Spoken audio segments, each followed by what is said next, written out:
Hey friends, I'm so glad you found me. I'm Stephanie Carter Kelly, a physical therapist that integrates yoga into everything that I do. Each week, I'm bringing you physical, mental, and spiritual ways to heal your pain.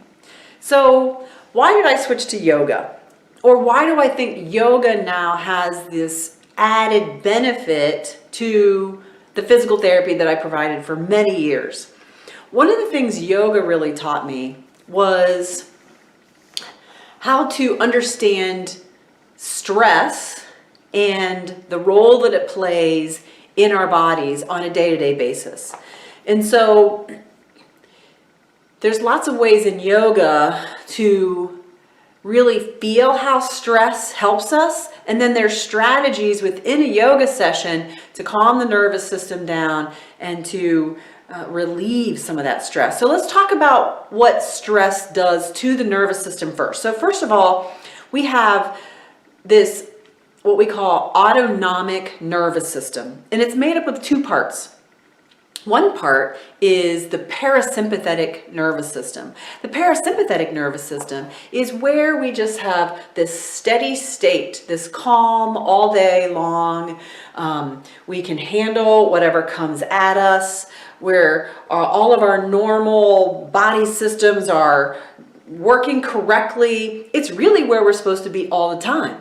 So that's the parasympathetic nervous system. The nickname for that part of the nervous system is called rest and digest. So it doesn't mean resting to the point of falling asleep. It just means we're in a steady, calm state. The other part of the nervous system that you may have heard about is called the sympathetic nervous system. The nickname for the sympathetic nervous system is called fight, flight, or freeze. The fight, flight, or freeze part of the nervous system. The sympathetic nervous system gets activated when we have this acute stress response. So if you think about driving in traffic and somebody pulls out in front of you, you can immediately react and do something to avoid that car. That's the sympathetic nervous system kicking in when it sees that threat. So the problem with our modern society is that we are constantly being sort of under threat. We're constantly activating that sympathetic nervous system, and even sometimes it's these low level things, and it's really how we perceive the world around us. If we perceive these things to be threats, then the sympathetic nervous system is activated. And so what we find is that people are sort of living in this chronic perpetual state of stress. It's supposed to be acute, but we're living in this chronic state of stress with the sympathetic nervous system turned on all the time. So what are the ramifications of the sympathetic nervous system reacting? One of the things that, there's a lot, every system is involved. So there's a lot of implications of the sympathetic nervous system being involved. If you think about how you need to react, we need certain parts of our body becoming very attentive and very aware, very alert, and other parts to sort of come to the background. One of those things, for example, is digestion.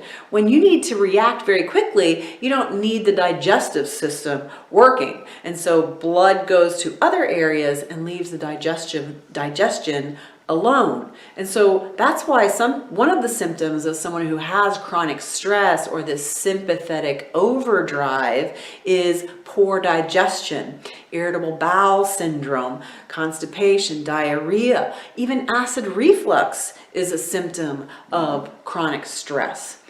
So that's just an example of how one system. When we think about the musculoskeletal system, when we think about our muscles, again, think of that.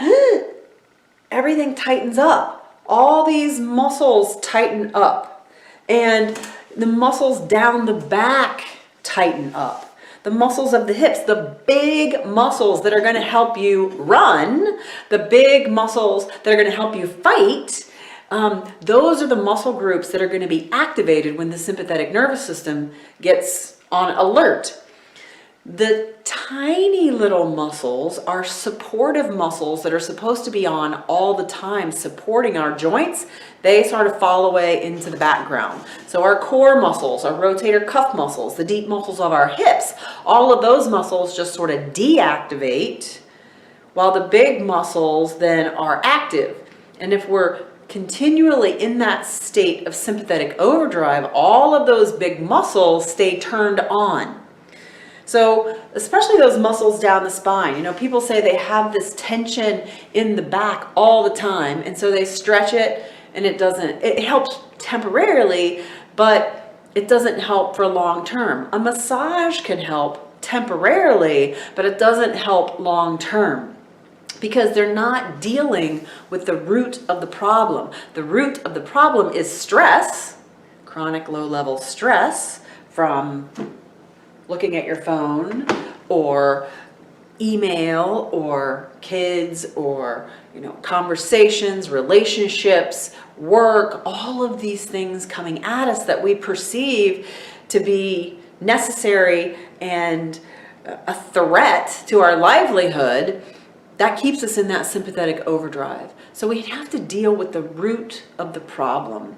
And so there are a lot of strategies in yoga, becoming really aware. What I tell people is you need to become aware of when you first feel pain, because that might be that, you know, that first, like, catch your breath, shoulders rise to the ears. You know, maybe it's just the fact that you got an email that gave you one more thing to do, or moved your deadline up, or, you know, whatever. You perceived it to be a threat. You had everything organized and you perceive a threat, and that's when you notice the pain.